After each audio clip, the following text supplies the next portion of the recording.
Bismillahirrahmanirrahim. Jangan lupa pulang. Kisah dari seorang kawan. Seorang bapak kira-kira usia 65 tahun duduk sendiri di sebuah lounge bandara Halim Perdana Kusuma, menunggu pesawat yang akan menerbangkannya ke Jogja. Kami bersebelahan yang hanya berjarak satu kursi kosong. Beberapa menit kemudian ia menyapa saya. "Dek, hendak ke Jogja juga?" "Saya ke Blitar, Pak, lewat Malang." "Bapak ke Jogja?" "Iya," jawabnya. "Bapak sendiri?" "Iya." Senyumnya datar sambil menghela nafas panjang. "Dek, kerja di mana?" "Saya serabutan, Pak," sahut saya sekenanya. "Serabutan tapi mapan ya?" Ia tersenyum. "Kalau saya mapan tapi jiwanya serabutan." Saya tertegun. "Kok begitu, Pak?" Ia pun mengisahkan istrinya telah meninggal setahun lalu. Dia memiliki 2 orang anak yang sudah besar. Yang sulung sudah mapan bekerja di Amsterdam, di sebuah perusahaan farmasi terkemuka dunia. Yang bungsu masih kuliah S2 di USA.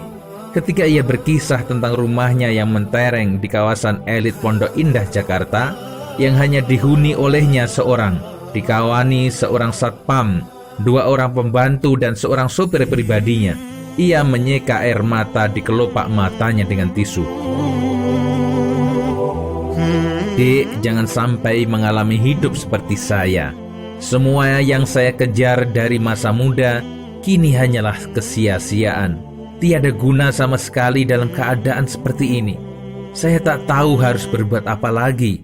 Tapi saya sadar, semua ini akibat kesalahan saya yang selalu memburu duit sampai lalai mendidik anak tentang agama, ibadah, silaturahim, dan berbakti pada orang tua. Hal yang paling menyesakkan dada saya ialah saat istri saya menjelang meninggal dunia karena sakit kanker rahim yang dideritanya. Anak kami yang sulung hanya berkirim SMS, tak bisa pulang mendampingi akhir hayat mamanya gara-gara harus meeting dengan koleganya dari Swedia. Ia sibuk sekali. Sementara anak bungsu saya mengabari via WA bahwa ia sedang mid test di kampusnya sehingga tidak bisa pulang.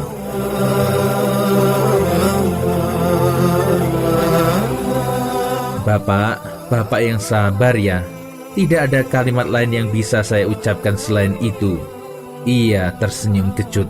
"Sabar sudah saya jadikan lautan terdalam dan terluas untuk membuang segala sesal saya ini, Dek. Meski telat, saya telah menginsafi satu hal yang paling berharga dalam hidup manusia, yakni sangkan paraning dumadi. Bukan materi sebanyak apapun, tetapi dari mana dan hendak kemana kita akhirnya. Saya yakin hanya dari Allah dan kepadanya kita kembali. Di luar itu semua semu dan tidak hakiki."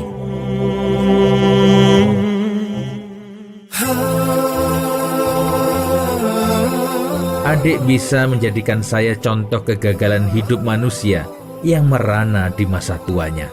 Ia mengelus bahu saya dan saya tiba-tiba teringat ayah saya. Spontan saya memeluk bapak tersebut, tak sadar menetes air mata. Bapak tua tersebut juga meneteskan air matanya. Kejadian ini telah menyadarkan aku bahwa mendidik anak tujuan utamanya harus soleh, bukan kaya. Tanpa kita didik pun rezeki anak sudah dijamin oleh Allah Ta'ala. Tapi tidak ada jaminan tentang keimanannya. Orang tua yang harus berusaha untuk mendidik dan menanamkannya. Di pesawat seusai take off, saya melempar pandangan keluar jendela ke kabut-kabut yang berserak bergulung-gulung. Terasa diri begitu kecil, lemah tak berdaya di hadapan kekuasaannya. Hidup itu sederhana saja. Mencari rezeki jangan mengejar jumlahnya, tapi kejar berkahnya.